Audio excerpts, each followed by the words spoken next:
There are more than a dozen AI crawlers hitting your site right now, and they are not the same thing.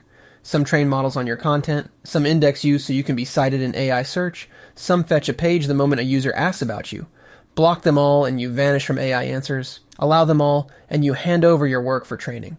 The right move is in between, and most plugins don't let you make it. AEO God Mode splits them by what they actually do.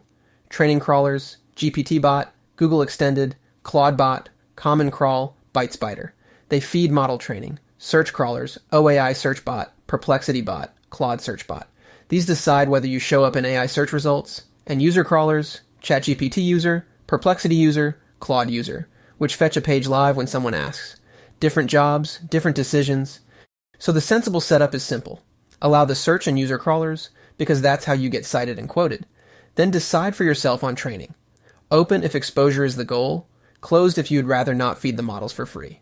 You set each one with a toggle, and it writes the rules into your robots.txt for you. No editing files, no guessing the user agent strings. It manages the AI rules inside your robots.txt without touching the rest of it, and without fighting whatever SEO plugin you already run. One source of truth for who gets in. Change your mind later and flip a toggle. The file updates instantly. This is the gate in front of everything else you do for AI. The best content in the world doesn't get cited if the crawler that powers citations is blocked at the door. Get this right once, and every other signal you build can actually be seen.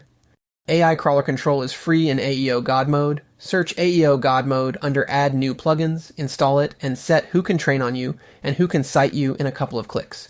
No card, no trial. Take control at aeogodmode.io.